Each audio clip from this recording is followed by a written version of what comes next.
Oh, howdy all, grab yourself a drink, it is time for some PathOfExile 1 discussion. Welcome to day 15 of teaser season for patch 3.26. Why is this a second day 15 teaser video? It's because I had recorded a video on the day 15 teasers, I had posted it to YouTube, I was doing a QA watch for it, and my phone got a silent notification. I didn't check that notification.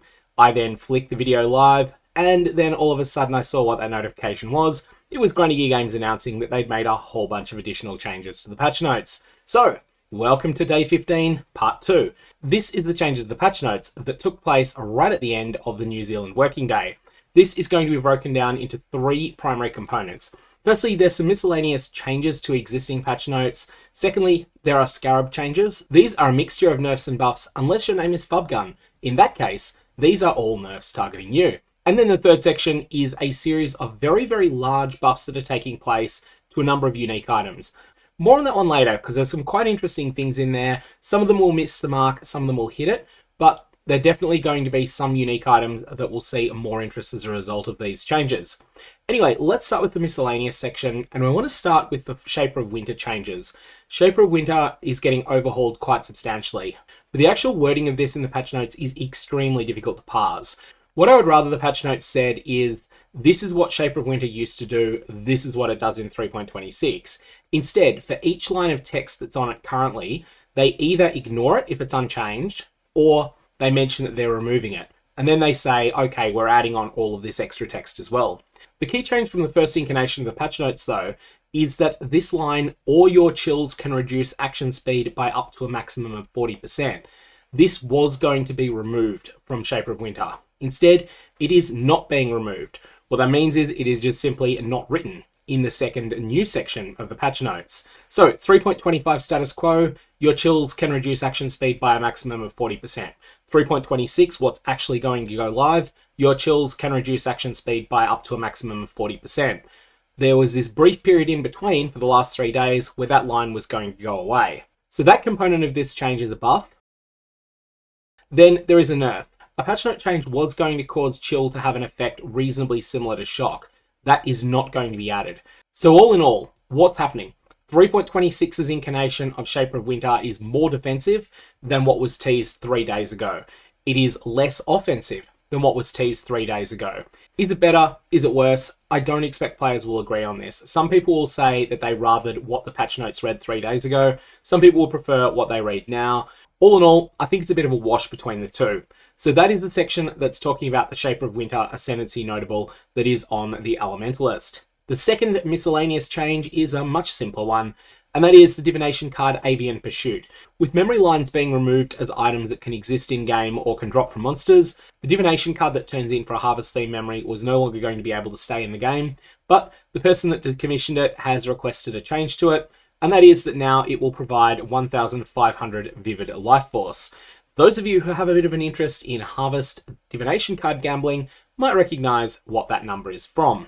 While we're on the topic of general things that are changing in the patch and the Elementalist Ascendancy, I wanted to quickly talk on the Shaper of Flames Ascendancy notable. Now, this is something that was revealed 3 days ago. There's been no changes to it, but it is something that's important to note. They're changing it so that it's losing offensive power and it's gaining defensive power. Hey, really similar to the Shaper of Winter, isn't it? So it's no longer going to have the 25% more damage with ignites that are conditional upon that damage being primarily fire. That's going away. That's the offensive side. Instead, it's going to pick up a defensive component to it, and that is that enemies that you have successfully ignited are going to convert 40% of their physical damage to fire. Note that this is not the same as the similar stat that appears on the Cloak of Flame unique chest piece, and that's because Cloak of Flame, the 40% of physical damage taken as fire, this modifies the way that your character suffers damage, whereas the other ability on Shaper of Flame modifies the way that the monster actually deals the damage to you. These two stack multiplicatively, which is a less favourable way for players. Now, an Elementalist is almost always going to have more mitigation of fire damage than of physical damage, and as a result, having this is going to be very, very beneficial. The problem though, and the reason that I like to compare this to having 80% spell suppression on a character, is there are plenty of situations in which you have not got an ignite on an enemy. These include a burrowing monster that pops up and then attacks you before you're able to recognize where it's come from, or a delirium monster that pops out of the ground and attacks you before you're ready for it.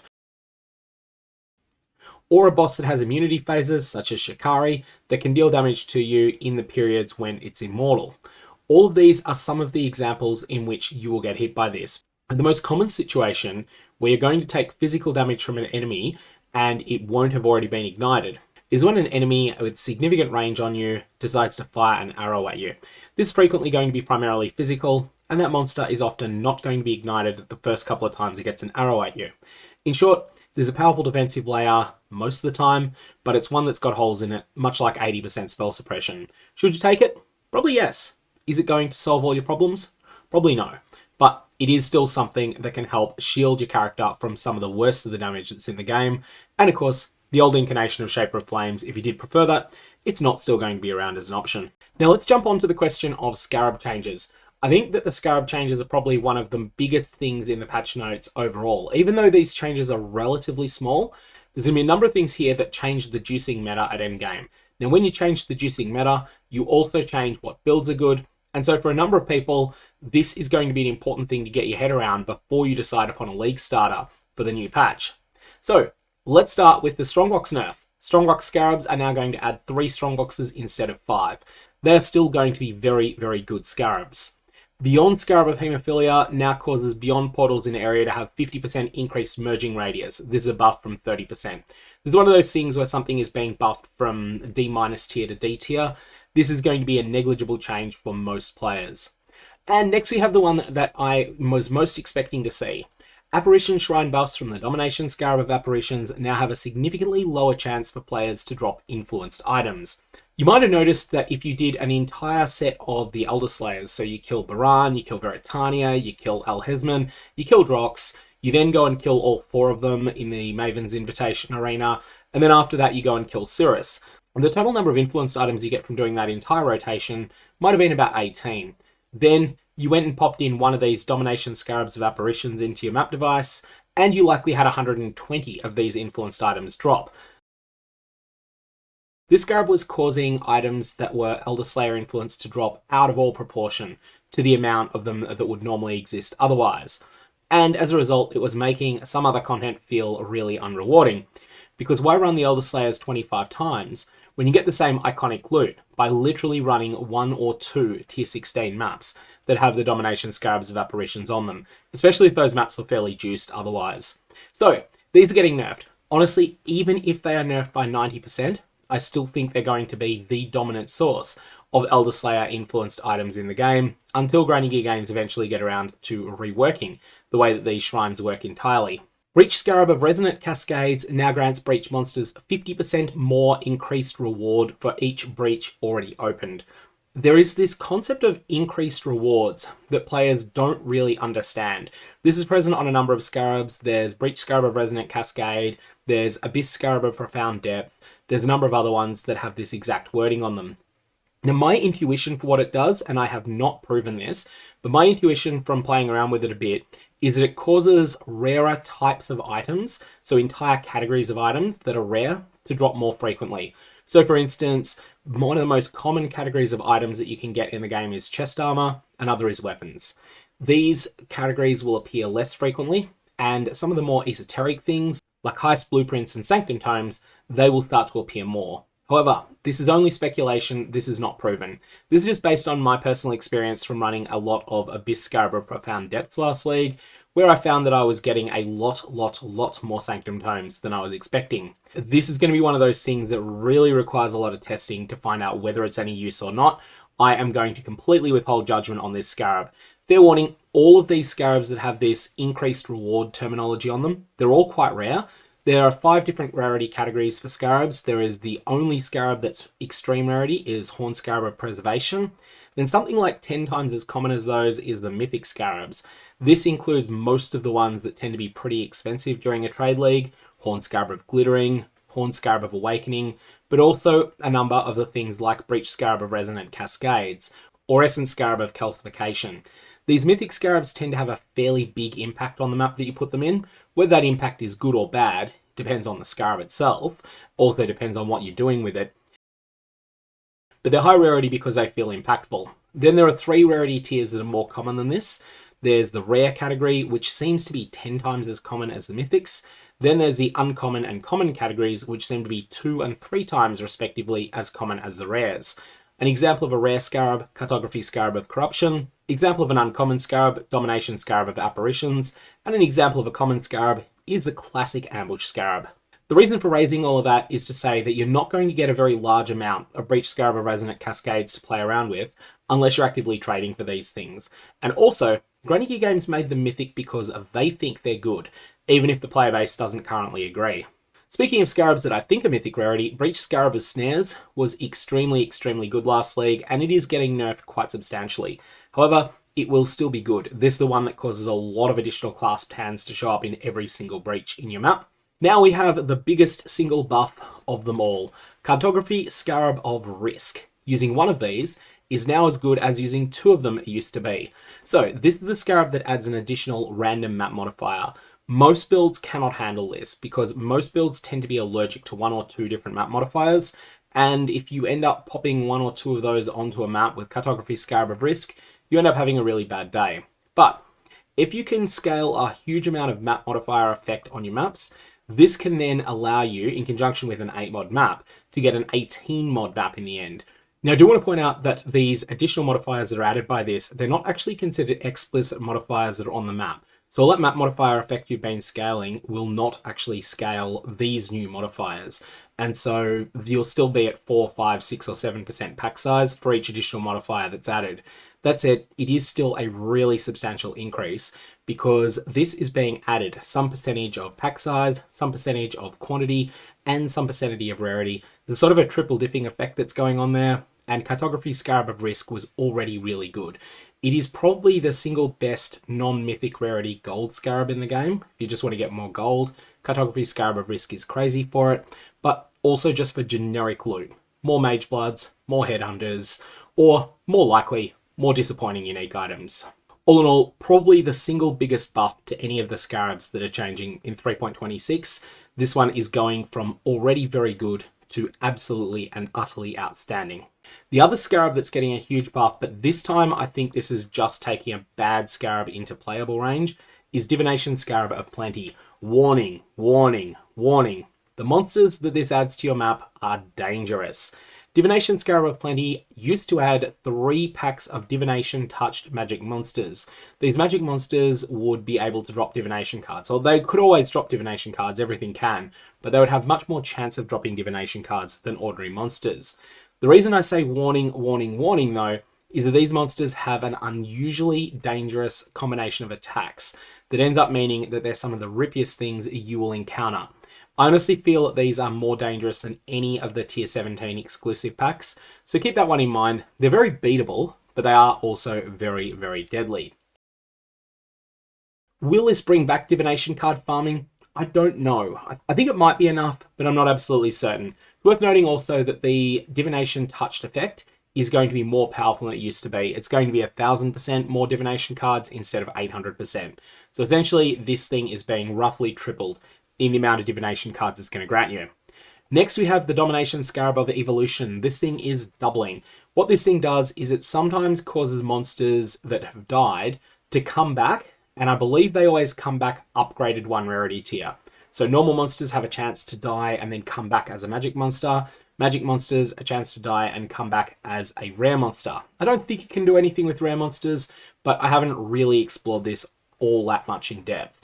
It does, however, feel like a reasonably solid scarab to use, especially if you're wanting to get XP. This is a rare tier scarab, so it is the rarest category that you will get quite a lot of, but it is definitely something that feels fairly worthwhile picking up and trying out every now and again, especially if your atlas is set up around shrines. Horn Scarab of Glittering, this one's getting nerfed. Did I say that Fubgun is getting a whole bunch of his top strategies getting targeted here? Well, item quantity bonuses are getting halved on this scarab. Even though that's the case, this scarab is so powerful that it's still going to be one of the chase ones.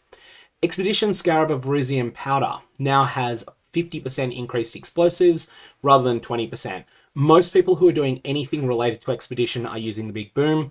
If you are someone who is not, then Expedition Scarab of Risk Powder is now better, but ultimately, Big Boom probably better again. Harbinger Scarab of Obelisks is getting a substantial boost. Scarab of Monstrous Lineage is getting improved. Now this is actually quite a big improvement. The Scarab of Monstrous Lineage is one of those scarabs that is always good but never outstanding, and you're now going to be able to use 2 of them at a time.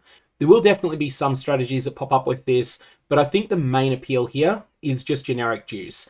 If you are not yet at the point that your Atlas is completely set up, then it's a good time to start just throwing these in, because they will give you more payoff than you invest in them. Ritual Scarab of Wisps is now going to provide more tribute that's granted to nearby players, so this is going to be better than it was previously. And now we have the other anti-Fubgun nerf. Here, Titanic Scarabs now have unique monsters to have a 1% increased toughness, damage, rarity, and quantity of items drop per 1% increased pack size of area. This is a 50% nerf in their effect. So essentially, 1 Titanic Scarab in the old system is going to be like using 2 of them now. Titanic Scarabs are taking quite a beating here, but they will still, I think, be fairly solid, at least on very specialized setups. Also, Titanic Scarab of Treasures is also having its effect halved. 1 additional reward rather than 2. Again, I think that this is a very severe nerf, but it's going to take a strategy from S+ tier down to being probably still A tier, or if not A tier, at least it's going to feel viable. At least it'll be a B tier or so. And then we have a final set of changes taking place to the Horned Scarab of Awakening. Another mythic rarity scarab, so you're not going to see this one very often. However, this is going to target some of the weaker choices here most of the time. Most of the best use cases for this still remain unchanged. Ambush. 300% increased chance for strongboxes in area to be unique, previously 100%.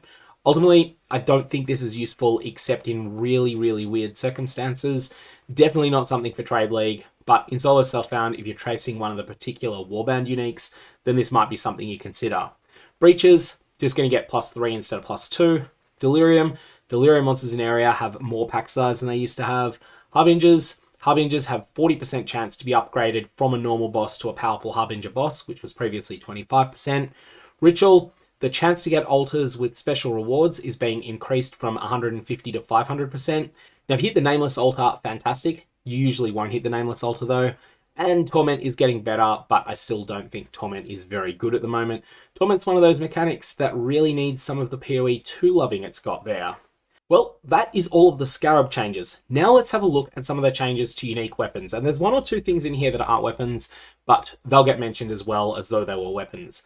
Firstly, the Actum. This is a weapon you probably have never used because of that line of text on it. You have no intelligence. This is a very difficult thing to manage, and the payoff isn't there. Well, guess what? In 3.26, the payoff isn't going to be there either. This has unique text that causes critical strike chance for hits with this weapon to be very high, 30 to 40% base. It used to be 20 to 30, but even then, it's just not good enough to justify the very real drawback and the fact that you're using a weapon that only has mediocre damage when you could instead use a good rare. So the Actum, big buff from unplayable to playable. The Admiral is next. The Admiral is getting a quite substantial improvement here. Now, this is an item that hasn't seen a lot of play, but definitely does come up every now and again. It's gaining a very real chance to inflict freeze, shock, and ignite, much higher than it used to have.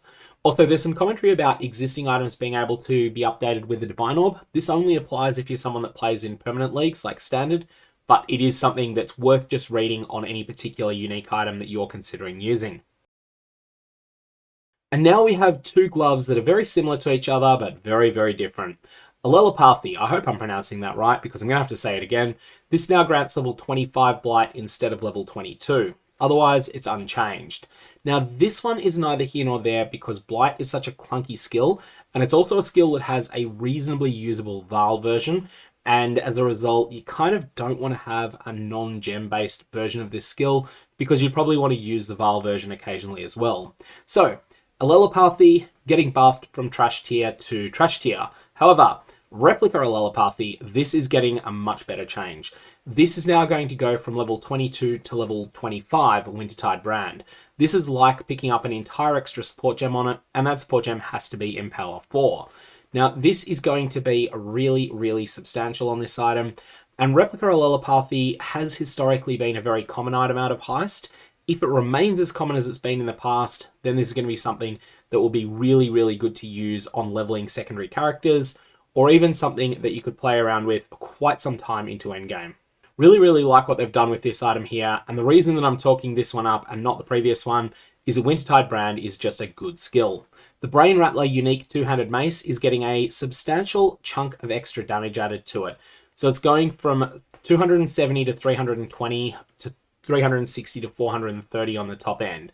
This is a pretty chunky increase, and it's definitely the sort of thing that this item needs. I'm not sure with these changes to unique items whether they're quite enough, but there's a couple of them that definitely are, and I'm going to call out the ones that I think definitely are. Chimeria's Avarice is getting buffed, but I still don't think this gets there. I hope to be proven wrong. Duresso's Defiance is getting buffed, but probably not enough. At least that's my first thought. However, the Enmity Divine and Yielding Mortality, these are staves that come out of Harbinger. These staves are clunky, they're arranged from little pieces that you have to fit together in your inventory, but they're now getting a substantial chunk of increased physical damage that might just be enough to make them viable. Also, bleeding from critical strikes that's impacted with these weapons are now going to be better than they were in the past as well. I think these are definitely something that's worth exploring if you're interested in playing around with staff-based bleed, which is an unusual build, but I do think there is some potential there because this item is now much better than it's been before.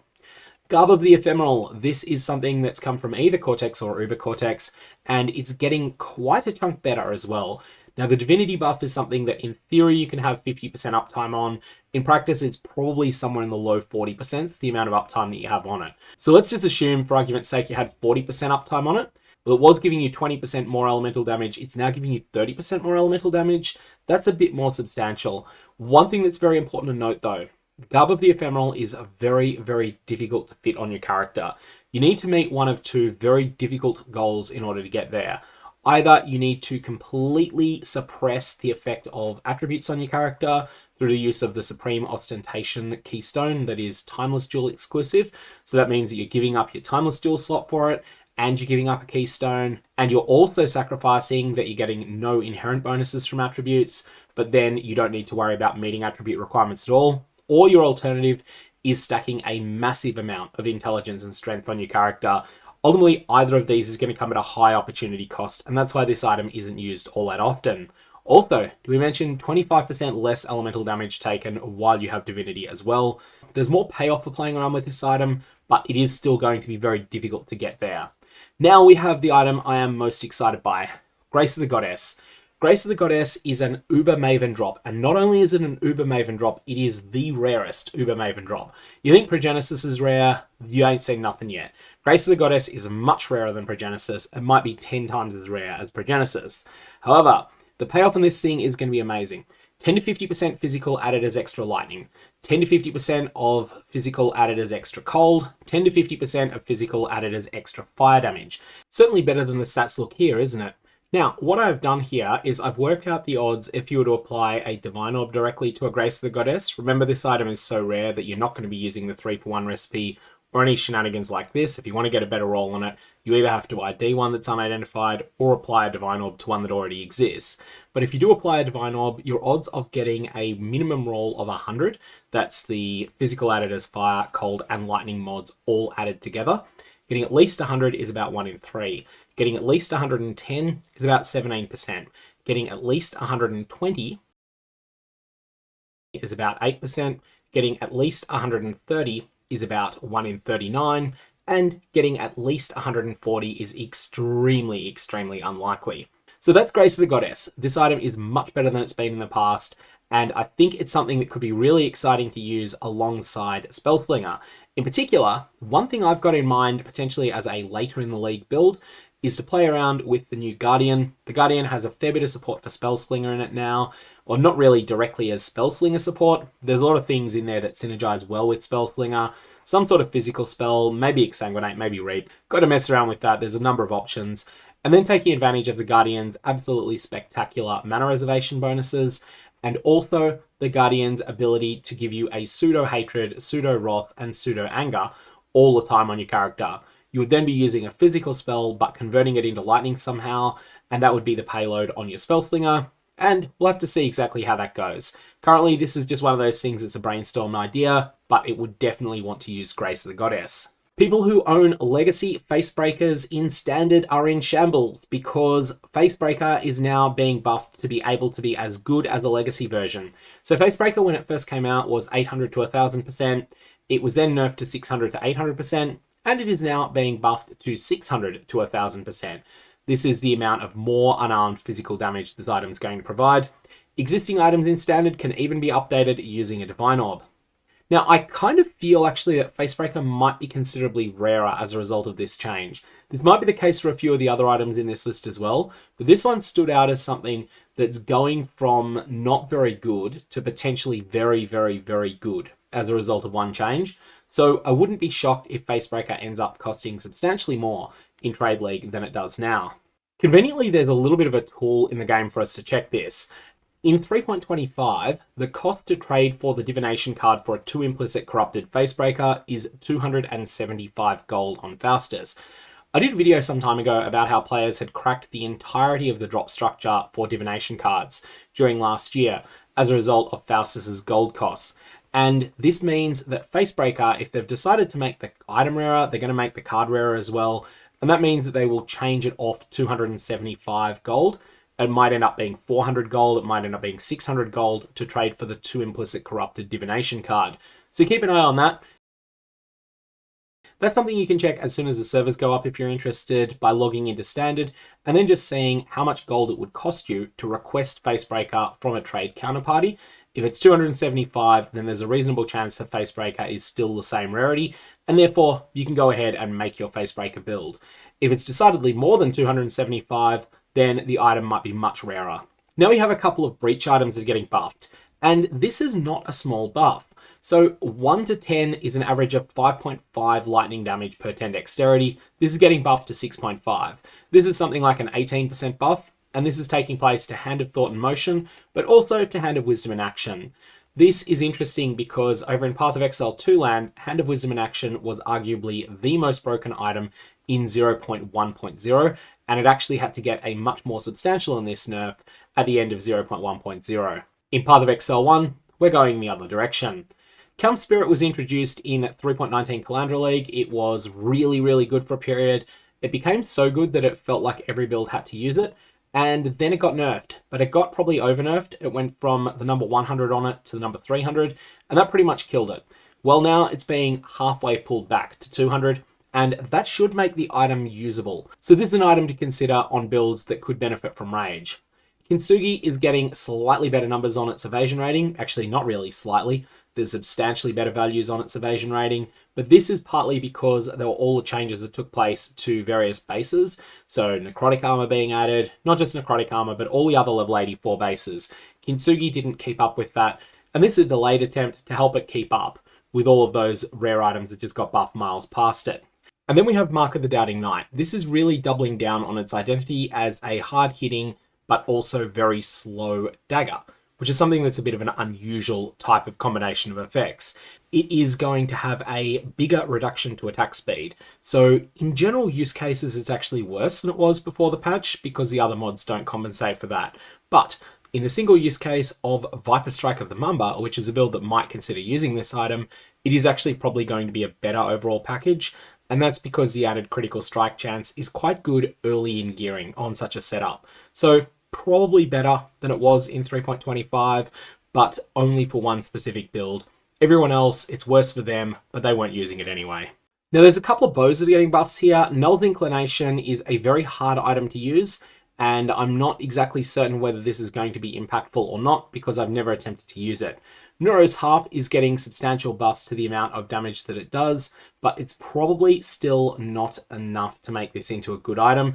That's just because there's been so much power creep and rares over the last couple of years.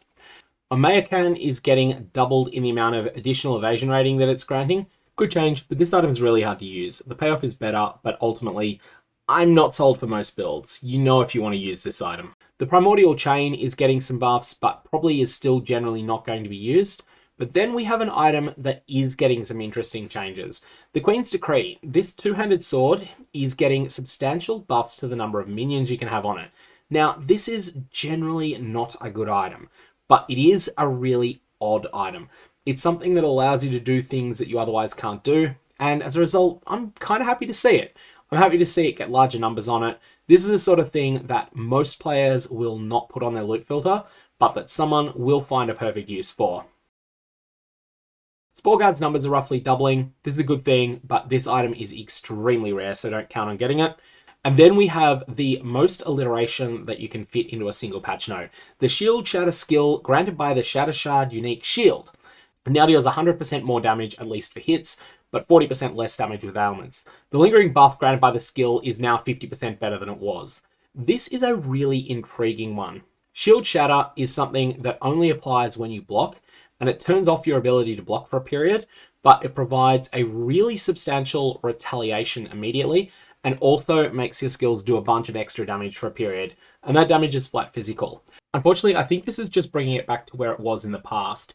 In the past, it was possible to get 30 quality on this item. Nowadays, I believe it's only possible to get 20. There might be some really esoteric ways that you can get higher than that, but 30 is probably a thing of the past now, and this 50% buff that it's getting is just kind of bringing it back to where it was. It's still a really cool item. It's just one of those really cool items that probably doesn't quite have the numbers it needs in order to really find a home, and I don't think this quite gets it there. Next is a number of minor things. There's the Steelworm unique quiver is now going to be better with steel shards than it used to be.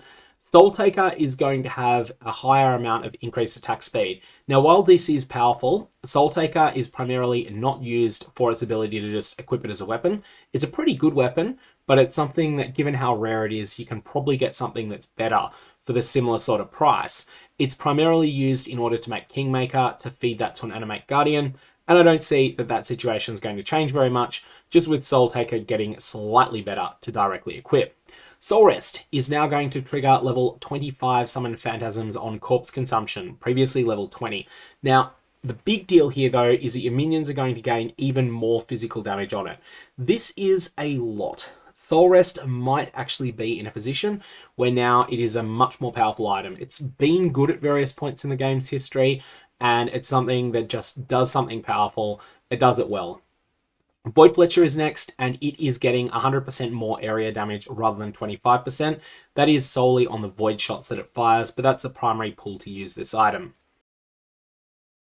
The next is the changes taking place to Warrior's Legacy. The distance that you need to move in order for the last line of text on this to function is being halved. This makes the item considerably better, but it's really, really confusing that this actually has a minimum distance at all. The text that's on the item doesn't clarify this. I really think that this item needs clearer information on the item to clarify that it has a very, very real drawback with it. And that is that strike skills only target the previous location they were used, if that previous location is sufficiently distant from where you're making your new strike. If it is not, then that strike skill is not double targeted, and as a result, Warrior's Legacy is just really providing you with 20% less attack speed and a couple of other stats on it. I'm not really sold on this item. It's something that just has too many problems with it. Winds of Fate getting more crit multi on it, but it's still very, very difficult to use. There are builds that can use this, and it will be good on those, but they're generally quite complex things involving Uber Pursuit, Greater Spell Echo, all sorts of things like that. Wings of Entropy is getting some numbers increases. I don't know if this is enough or not. This is one of those things that would really require a lot of messing around with it in-game to get any sort of sense. And that's also the case for Replica Wings of Entropy, also getting a substantial buff. Zergle's Crank is getting some buffs, and these are not nearly enough for it to be good, especially given I think this thing is fairly rare and comes only from the Labyrinth. And it's, yeah, definitely not something you'd want to farm the Labyrinth for, let's put it that way. And then there's some changes to 3 different variants of Uriel's Fostering, the Roa variant, the Ursa variant, and the Snake variant, all of which are getting numerical changes. So what do I think are the biggest changes here? The Kaom Spirit changes are going to be huge, the Facebreaker changes are going to be substantial, but I think the 2 biggest changes of the lot here are Replica Allelopathy and also Grace of the Goddess. Grace of the Goddess is now going to feel like a chase drop from an Uber Pinnacle boss. It is going to be very hard to get, it's going to be very expensive, and it's also going to be a very big divine sink as people try to chase super high rolls on it. But it is also going to be an extremely, extremely powerful item. So that's all I've got for the moment. That is the second half of the Day 15 notes, the Scarab changes, the unique item changes, and also some clarifications about what exactly is intended with the Shaper of Winter, and also the divination card Avian Pursuit. I'm going to leave it there. May your Valorbs have interesting results.